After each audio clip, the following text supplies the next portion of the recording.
Welcome to Dulles International Airport. There's TSA, just went through, had no problems. Behind me are the Aero trains, which take you to the various terminals. So let's see.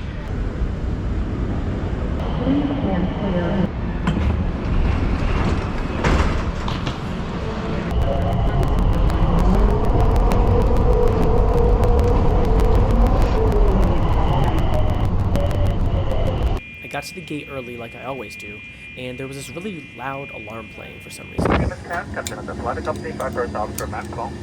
We're expecting a flight time roughly 1 hour 15 minutes to wheels up to wheels.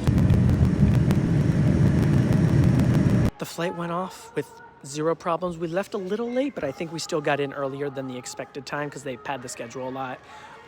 There was a massive, not massive, there were like 5 planes before us waiting to take off, so it was kind of funny seeing a plane traffic jam. All right, it's not a travel vlog without a bathroom review, right? So here it is, it's clean, as all airplanes are.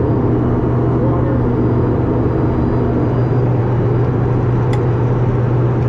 No water, that's not great. We do have soap and a toilet. It smells good too. Just over an hour later, we landed safely at Plattsburgh Airport in northern New York State. Got out of the airport, took 5 minutes, just had to wait for this thing to come on the baggage claim, which is the first time I've ever had to do that. It's always been gate checked or carry-on. So I am here at the Plattsburgh Airport waiting for my Uber.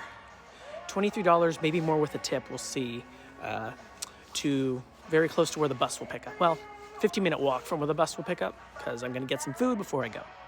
Yeah, now I have 2 tags on my suitcase, the Contour and Play, which is a completely dead airline now, which is crazy.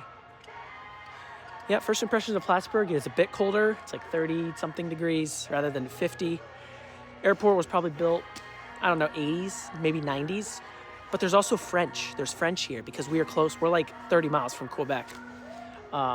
So people will come down here to fly because it's a bit cheaper than the Montreal airport. So this is pretty cool. I've seen very little French, if any, on signs here in the US or anywhere. Hello, Dan. All right.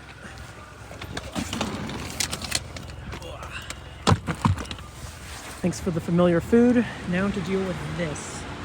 This is terrible. Reminds me of New York City. Wait. Except in New York City, you generally don't have to press those buttons. This is definitely not great. I'm glad I'm like a young, able-bodied person to do this, but like my parents would struggle. My grandparents would be completely straight out of luck.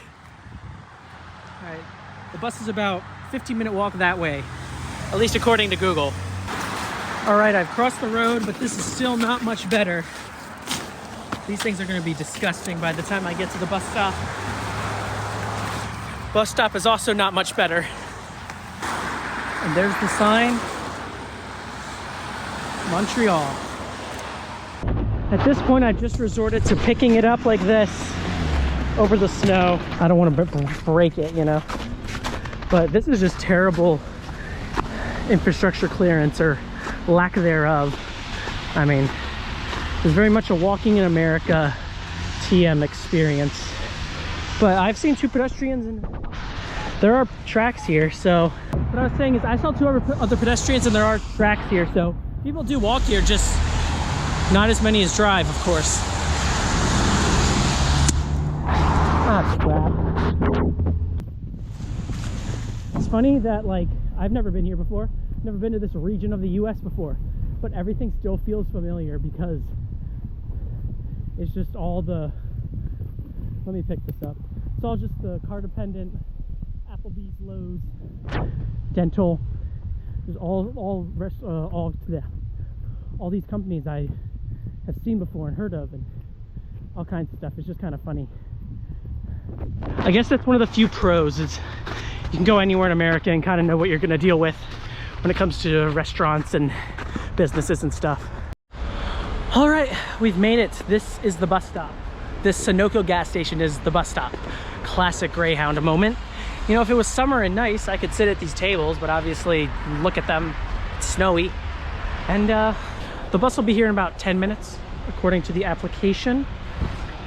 Yep, there's the bus, there's me, 344, 336. So it's coming very slowly. Very slowly. But it is very nice that this app or this website exists, because I would be worried to do this whole thing if I couldn't see that there was like a bus with a GPS that's showing its location that is on its way.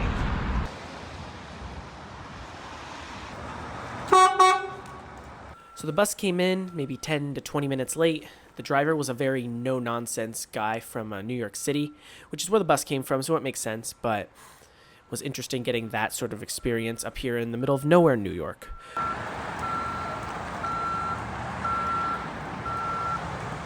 We then headed northbound on Interstate 87 up to Champlain, which is the last town in the US before the border. I obviously did not take any pictures of the border, but it was very basic. Simple building we went through. Awkward story, the return flight back to the US that I had to show Canadian Customs would not load, but thankfully they were able to check the flight number through their computer. I then was in Canada, and it was pitch black outside. At first you could see basically nothing, maybe just a light here or there, but there was very little light on the highway. We then eventually got into the outer suburbs of Montreal. I then met up with the friends that I have showed you in previous videos on the main channel, and we took the metro to a pretty cool mall area. And that is the story of Virginia to Montreal.